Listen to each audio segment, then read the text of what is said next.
উন্নয়ন সেটা দেখতেই পেয়েছিল লোকে। উন্নয়ন তো ভাইপোর হয়েছে আর তৃণমূল কংগ্রেসের নেতাদের হয়েছে, আর কারো উন্নয়ন হয়েছে বলে পশ্চিমবঙ্গ থেকে কেউ দেখতে পাচ্ছে না। আমাদের সাংসদের হাত ধরে কেন্দ্র সরকারের সমস্ত প্রকল্প ওখানে আসছে। মামার বাড়ি আবদার নাকি চাইলেই দিয়ে দেবো আমরা। আমরা 9-0 করবো, ঠিকই বলেছে, উল্টো দিকে হবে। 9-0 পুরুলিয়াতে হবে ওখানে। রোজ হাঁটছে, তার মধ্যে একটা কোনো রকম একটু পেয়েছে ভেবে ভাবছি বিশাল কিছু হয়ে গেছে। ওই ললিপপ চুষতে থাকুক, যে আদালত যে ললিপপ দিয়েছে সেই ললিপপটা চুষতে থাকুক। ওই বললাম না, ডিজে চলবে, ভারত কা বাচ্চা বাচ্চা নাচবে, দেখবেন অভিষেক।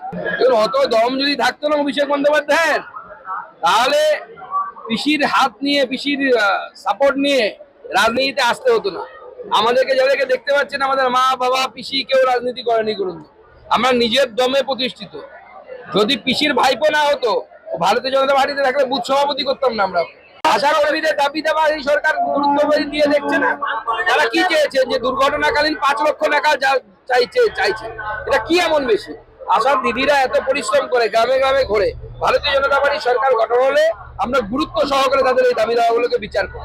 মাতৃত্বকালীন ছুটি চেয়েছে একজন মহিলা, তিনি কাজ করবেন, তিনি মাতৃত্বকালীন ছুটি পাবেন, এটা হতে পারে নাকি? পাল্টানোতে আমরা যেমন গুরুত্বপূর্ণ ভূমিকা পালন করব, তার সাথে অন্যান্য বিরোধী দল যারা আছে, এখানে একটু হলেও কংগ্রেস টিম করে চলছে। মোহিত সেনগুপ্ত সাহেবের হাত ধরে কংগ্রেসটা টিম করে চলছে।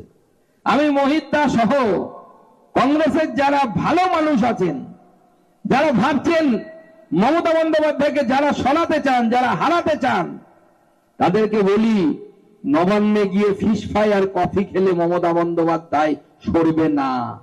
মমতা বন্দ্যোপাধ্যায়কে যদি সরাতে হয়, নরেন্দ্র মোদীর হাত ধরুন, আমাদের নিমাই কবিরাজের হাত ধরুন, আমাদের কার্তিক পালের হাত ধরুন, তবে সরবে। কারণ এখান থেকে তৃণমূল কংগ্রেস নচেত সরবে না।